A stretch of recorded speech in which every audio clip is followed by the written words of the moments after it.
of condoms out there. Trust me, mother has lived. That you could like try and put on an audition. I don't know. Yeah. Go ahead, That's Miss the J. thing. I mean, and it's big, and I know it sounds crazy to teenagers sometimes, or just both girls and guys. You know, I don't do one way, but you gotta find out what works best for you. I don't care, and if you don't like condoms, they have all kinds of things to protect yourself. It's so much out here. If you gotta go to Walmart and go buy a rack of condoms, or go to the clinic and see, okay, do I want ultra-thin? Do I want ribs? Do I want... I mean, they have so many kinds. You gotta figure out sheepskin condoms. I'm telling you. It's still real, and you know, and it's important to get checked, but getting checked up is kind of like the end result, because if you're carrying the disease that moment, right, I mean, you got it. So going to the doctor's just saying, okay, by the way, you got it. I mean, you have to really protect yourself. And like I said, I have worked with young ladies who've been with guys for years. Mm-hmm. I mean, on top of years. And this guy, there's no reason that she should have chlamydia twice by the same guy. I do the exact same. You see what I'm saying? And that's what happened when I had my second baby. I carried chlamydia while I was pregnant. Exactly. And I was together, and I'm like, boy, you love me. No, it's right. It's not so much. Right, but you know what I noticed? But hold on, let me ask you this question: did you grow up with a father in your household? I did, but my father was an alcoholic.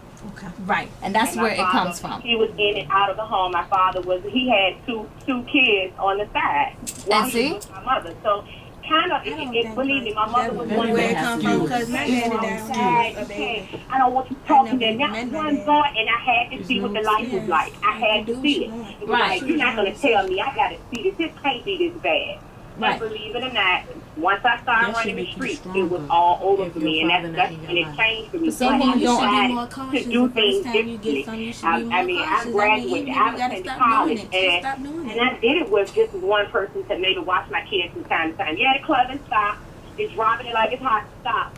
But as an adult now, you sit back and you think, you know, I'm very proactive. Every year I'm getting a checkup. You know, even if it's 6 months.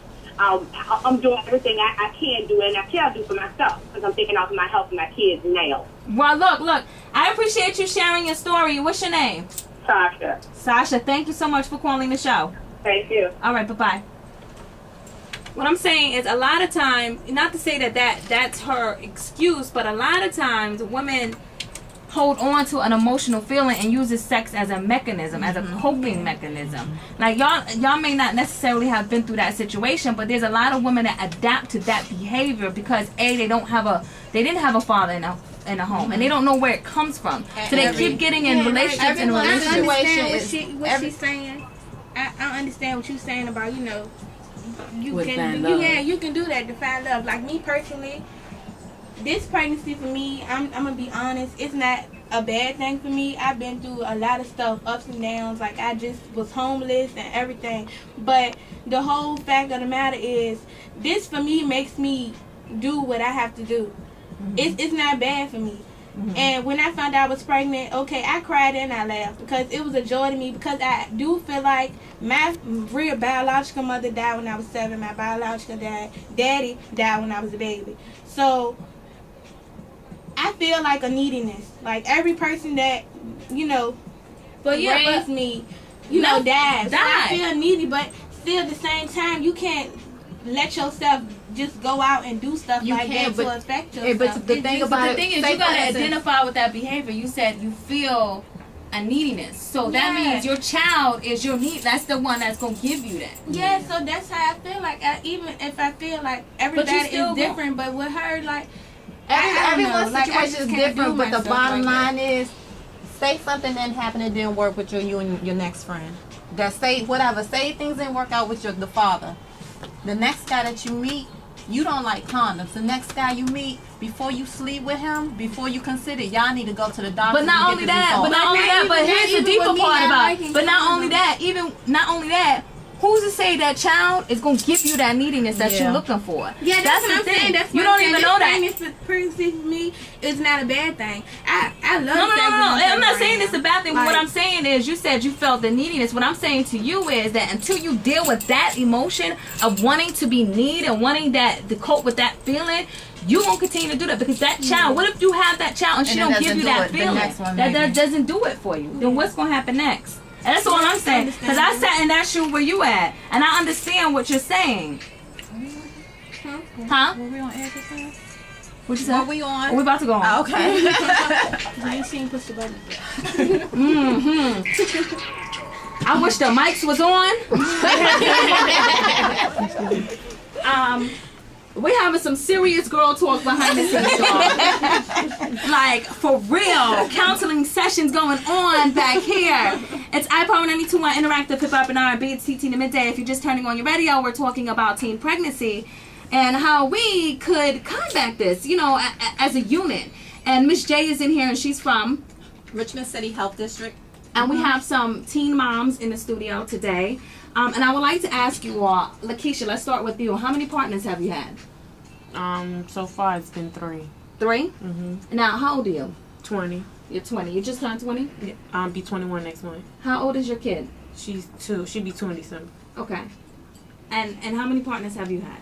And Keisha. About 3, 4. Yeah, 3 4. or 4? 4? Yeah. 4? Yeah. And how many? 3. And you had 3, Munchie? Yeah. Okay. Now, we were talking behind the scenes about teen pregnancy, and you, Keisha, said that this for you isn't a bad thing. This is a good thing. Explain that. Well, like I was saying, it's not bad for me because being pregnant, before you get, you know, you have your kids and everything, you get pregnant. When you realize you're pregnant, you know you have to change some things. And I feel like being pregnant for me has helped me change a lot of things about myself. Like, I'm a spoiled child. Mm-hmm. I was very spoiled. Like, I understand now I can't just continue to do for myself. I had to do for somebody else. Before I got pregnant, I would be going out doing this, and that, shopping, clubbing, whatever I want to do. But now it's to the fact every piece of money that I have, I put towards my baby, even though she's not here, because it's a lot for me. It's no, go ahead, let her cry because she has an emotion that she needs to let out, and I understand. I can identify with you. Go ahead. Yeah, it's a lot for me because I worked hard. Like, I just got on medical leave. I worked real hard for my child, and she's not even here yet. And I put aside so many things for her already, and I know it's gonna change my life, but I love her so much that I'm willing to do whatever it needs to be. Like, at first, I mean, I don't like condoms, but I'm saying, like, I don't want anybody to go through, you know, the fact of getting the STD and everything like that. So I'm saying, if you don't want to get pregnant, use condoms, you know, use stuff like that. But